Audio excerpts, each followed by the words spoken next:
Did I ever get beat up by him? He's like, no, but you know what? When I was 14 or 15, I got hustled on Jerome for like this bracelet I had, like a bag of money, and it ended up being paper. Oh, I'm so upset. I was like, I ain't never talking motherfuckers in the street ever again. Mama, I got something for you. I go, that's nice. Alright, so this is When the City Sleeps. It's basically all about New York. It's a love letter, a complaint, an ode, a lament, all about New York. You know, when you're born and raised in New York, and you're in my particular age group, you saw New York very different than everyone else did, especially pre 9/11. Yeah. I've been hanging on Broadway since '90, which is, motherfuckers here probably weren't born yet, you know. And so New York was really different growing up. And after my first book, I knew that I wanted the second book to be a thematic book about New York. And that was it. But I'm gonna read some new stuff first, actually. The new poems are always fun. Yeah. This is actually for the next book, and it's that whole book's about reinvention and how we reinvent ourselves through art, which is a whole different conversation we can have in the kitchen later. This is called The Cave. There are no caves in my chest anymore. Everything has been exploded and paid for streets and buildings for the progression of the society of my bones. There are no caves on these fields for me to run from. All the worries and these fears that have hung in my skies like kites eclipsing the sun. There are skyscrapers in my ribs, puncturing my esophagus. When I breathe, I swallow glass and brick. There is no easy way to accept your life has been built without your approval. There are no caves but highways above my heart, driving past, never seeing the beat that pumps, the blood that's beautiful, the music of each second. We're all too fucking busy to even see the pollution this highway is causing. We're too busy to notice that there's no skyline anymore because someone has built a banner on my sky. And I want to stretch my stomach and see the beautiful colors of the universe I hold inside. There are no caves here anymore. No place for me to hide or keep things secret. No place for me to be young again and die old gracefully. And there are bridges on my sternums connecting the ever-growing illusion that this life is the only one I've ever had. But these trees that are now gone were planted by me once before when the sun was only blocked by the clouds of my sorrow. And there's a myth that I was established 35 years ago, but these feet have walked 1,000,000 miles beyond my imagination. These hands have touched 1,000,000 things beyond my comprehension, like love. Love was and is beyond my comprehension, and that's why every part of me is still searching for it. And let the love I find rain on me like waterfalls, like hurricanes, like the natural force of the universe that it is. And there are no caves left, except for one. Beneath my right muscle, where everyone forgets to check because it's bothersome.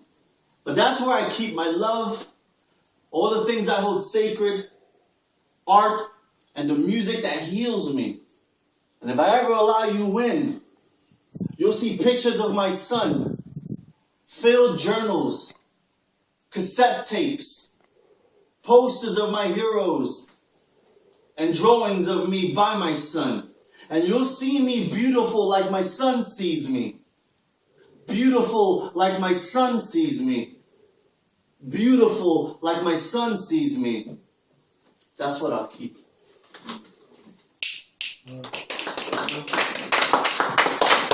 Nice. That was nice. No, I just know that motherfuckers can't see my face. The hair is talking. Slash of poetry. And that's better than other references. Those are the ones I get hyped for. So I toured the book all over the place, and when I got back from Europe, I just stood home, decided to write some poems in the month of December, and all these poems about reinvention came out. And you know, it's interesting when you travel and you're like the first Puerto Rican someone ever met. So you know, you go up to them and you debunk everything that's possible. You go, you know, Puerto Ricans are the quietest people you know. We all want to be astronauts, and yes, we all dress like this. So if you ever go to the Bronx, just compliment on the shoes. Yeah. And they're like, okay. And my boy goes, you're gonna get someone stabbed. I go, yeah, probably. They're like, why are you wearing Jordans? Like, fives, yo. So He knows how to work. So this was actually in the process of writing all these pieces. You know, sometimes you need an extra push. This was based on a song by a band called the Melvins. And it has nothing to do with the song, but the title was poignant when I was writing this piece, and it's called Just As the Day Was Dawning. Stand in the spot where the sun stands in your apartment, the warmest natural spot you can find. Then sit down and let everything go. And forgive people who have been evil towards you, who have tried to crumble your spine with rumors of your worthlessness. Do not believe them. They know nothing of you. They do not know how your body levitates when you sleep. They do not know how the wind takes turns learning how to spin from you. Forgive yourself for the absent-minded moments of compassionlessness. We are flawed machines. We are allowed to fail. And in our failure is where we grow and where we learn. Forgive your past, for it is filled with wrong decisions, wrong men, and wrong women, with hateful interludes where your life was still too new for you or anyone to understand it properly. Forgive your present, for the immaturity we still carry at times, or we forget we are grown, but are not grown. It's all based on perspective. If we never experience new things, how are we to grow? Our age means nothing in an age of monotony. We use it to track things like progress, process, and product. We are perfect organisms of flesh, blood, and water. And see how the sun and heat feel on our skin. See how it works in unison. We are interconnected. The sky is not for you. The sky is with you. The ocean is not for you. The ocean is with you. The food is not for you. The food is with you. The animals are not for you. The animals are with you. Know your place. Know your purpose.